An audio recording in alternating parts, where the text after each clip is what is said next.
Fala galera, tudo bem? Vamos agora falar sobre climatologia. Olha só que assunto extraordinário e que é um tema que é muito recorrente nos principais vestibulares do país e no Enem. E quando falamos de climatologia, primeira aulazinha, a gente tem que trazer o que, professor? Logo de cara, a diferença entre tempo e clima, beleza? Quando falamos em tempo, estamos falando de quê, professor? Do estado momentâneo da atmosfera. O tempo ele pode mudar num curto período, professor. Ou seja, ao longo de um dia, nós podemos ter vários tempos de acordo com as condições meteorológicas, de acordo com as condições da atmosfera naquele momento. Já quando nos referimos a clima, seria o que, professor? A sucessão de vários tempos, certo? Aquele tempo que mais se repetir ao longo de 10, 15, 20 anos em uma região, você vai ter a caracterização climática daquele espaço estudado, certo? E aí, quando a gente faz essa diferença, a gente traz logo de cara quem, professor? Os elementos do clima. Elementos do clima, professor, que seria quem? Seria o que compõe o clima de uma região. Dentre os elementos climáticos, nós podemos trazer primeiramente a temperatura, o grau de agitação das moléculas, certo? E que nós sabemos que a principal fonte de calor é a questão da reflexão dos raios solares. Os raios chegam até a nossa atmosfera, camada gasosa da Terra. Aí eles vão se desfazendo à medida que vão introduzindo na atmosfera. Quando chegam na estratosfera, que é a camada acima de onde nós estamos, chamada troposfera, né? Estamos na troposfera, onde ocorre aí cerca de 90% dos fenômenos meteorológicos. Acima da troposfera temos a estratosfera, onde fica a famosíssima camada de ozônio e que serve muito para filtrar os raios ultravioletas que chegam até a superfície terrestre. Ao tocar na superfície, esses raios já filtrados pela camada de ozônio vão o quê? Eles vão se transformar em raios infravermelhos, promovendo aí o aquecimento da superfície terrestre, que ele varia de acordo com a região. Daqui a pouco nós vamos explicar o porquê. Beleza? Temperatura. Além da temperatura, nós temos a pressão atmosférica. Pressão atmosférica é a força que o ar exerce na superfície terrestre e que tem uma relação muito profunda com a temperatura. Como assim, professor? Quanto maior a temperatura, menor a pressão. Por quê? Veja só, quando definimos pressão, ó, é a força que o ar exerce na superfície terrestre.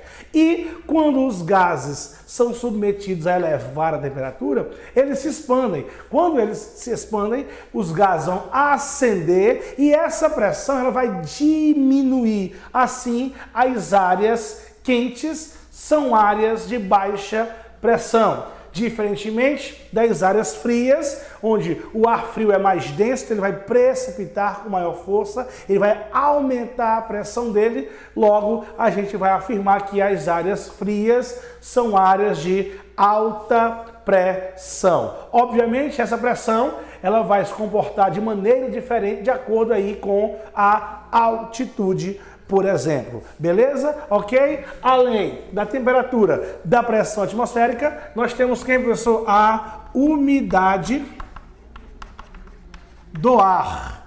A umidade do ar, a quantidade de água existente na atmosfera. E a água, ela é fundamental no seu estado gasoso, obviamente, o vapor d'água, ele vai ser fundamental para o equilíbrio térmico, seja quando a gente analisa, por exemplo, a questão da maritimidade, a influência que o mar exerce no clima, no caso específico do Brasil, já que o nosso oceano ele é muito quente, né? Logo ele vai ter um grande índice de evaporação, aumentando a umidade quando você vai ter a sua influência. Já a continentalidade geralmente vai ter uma menor umidade, maritimidade aumenta a umidade do ar, continentalidade reduz a umidade do ar, e são dois ambientes distintos onde geralmente vão proporcionar amplitudes térmicas diárias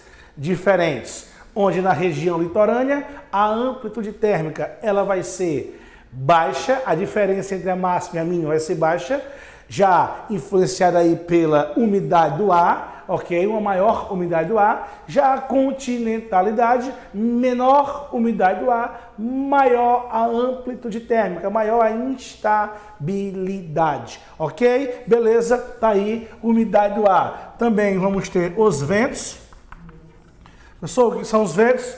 Vento é o ar em movimento. Vento é o ar em movimento. E o que faz o ar se movimentar naturalmente, professor? A diferença de pressão, ocasionada pela diferença de temperatura. O que nós podemos entender como, por exemplo, a questão do fenômeno das brisas, onde de dia você vai ter um comportamento diferente da noite, já que o oceano e o continente são dois ambientes distintos. Logo a praia, que vai ser essa transição, temperaturas diferentes, pressões diferentes, logo a formação de ventos constantes ao longo do dia. Beleza? Ok. Além dos ventos, nós temos as precipitações, finalizando aqui os elementos do clima. Que seria o que essa precipitação, professor? A precipitação é a alteração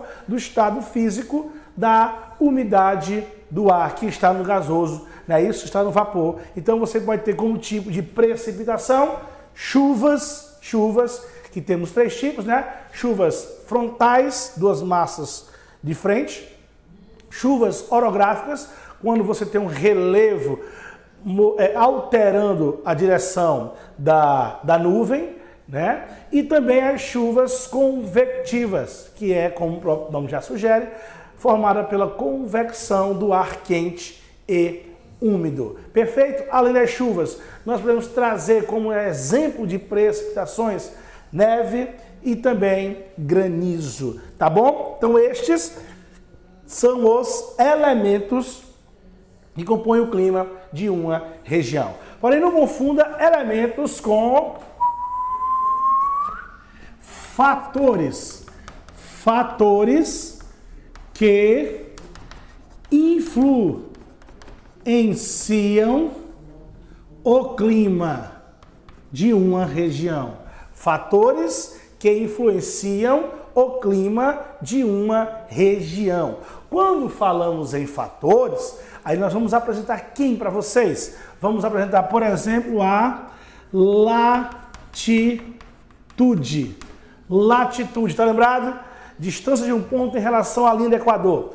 Logo, nós sabemos que as áreas de baixas latitudes, próximas à linha do Equador, são áreas quentes. E à medida que você vai se distanciando do Equador, se aproximando do polo, a temperatura vai reduzindo. Assim, as zonas equatoriais são quentes, as zonas polares são frias. E a pergunta é, por que se o Sol é o mesmo? Devido aí à esfericidade da Terra associada à inclinação dos raios solares que vão proporcionar essa diferença. Quanto mais próximo do Equador, mais perpendicular é a chegada dos raios solares, maior a temperatura, e à medida que você se distancia para as regiões polares, você se aproxima das regiões polares, essa inclinação ela vai aumentando, ok? O que vai aí reduzindo a temperatura, tá bom? Além da latitude, nós temos a altitude influenciando também a temperatura de uma região, influenciando o clima, o comportamento climático de uma região. Por quê? O que é altitude? É a distância de um ponto em relação ao nível do mar.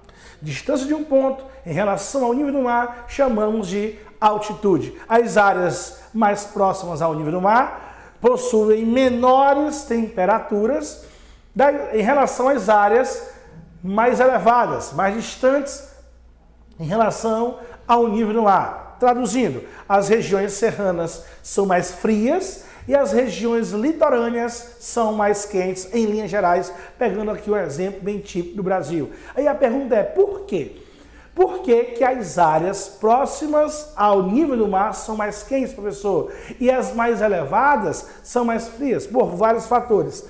Dentre eles, nós vamos ter o quê? O aquecimento da Terra, que ele é feito de baixo para cima, conforme nós iniciamos esse vídeo. O aquecimento da Terra é a chegada do raio ultravioleta se transformando em infravermelho. Então, o aquecimento é de baixo para cima, fator 1. Fator 2, que é o mais importante, seria a questão da quantidade de partículas que nós temos na atmosfera. Nós sabemos que as áreas mais baixas possui a maior quantidade de partículas, já que o ar é mais denso, o ar tem peso, ele tende a precipitar, e à medida que você vai aumentando a altitude, o ar vai ficando rarefeito. Menos partículas na atmosfera, menos substâncias para aquecer, para aprisionar o calor na superfície terrestre. Beleza? Ok? Tá aí, latitude, altitude. Aí vem a questão, conforme já explicamos quando eu falei de umidade, da maritimidade.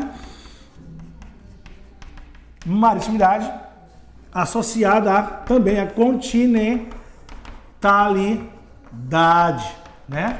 Maritimidade é a força, é a influência que o mar exerce no clima de uma região. No caso específico do clima brasileiro, ele vai proporcionar o aumento da umidade do ar. E continentalidade, você vai ter as duas realidades no Brasil. Uma mais associada ao sertão nordestino ou à região centro-oeste, onde essa continentalidade vai reduzir a umidade do ar, mas também nós vamos ter a continentalidade influenciada ali pela floresta amazônica, que vai aumentar esta umidade, que inclusive, já aproveitando o ensejo, vegetação, vai ser aí um dos fatores importantíssimos que vão aí influenciar o clima de uma região. Além da vegetação, vamos ter as correntes marítimas. Correntes marítimas são fundamentais aí para a dinâmica não só da maritimidade, mas como da circulação geral da atmosfera, onde as regiões quentes vão produzir correntes quentes que vão se deslocar para as áreas frias, esquentando essas regiões. Já as regiões frias vão produzir correntes frias que vão se deslocar para as áreas quentes, resfriando e promovendo aí uma dinâmica nos oceanos fundamental aí, tanto para a biodiversidade, bem como para o clima de um modo geral. E para finalizar, nós vamos ter as massas de ar, que são fundamentais aí, grandes corpos de ar formados em uma determinada região, com as características climáticas de origem e que, ao se deslocarem, vão alterando o comportamento da atmosfera, formando frentes quentes ou também frentes frias. Beleza, pessoal? Um forte abraço, até a próxima. Tchau, tchau.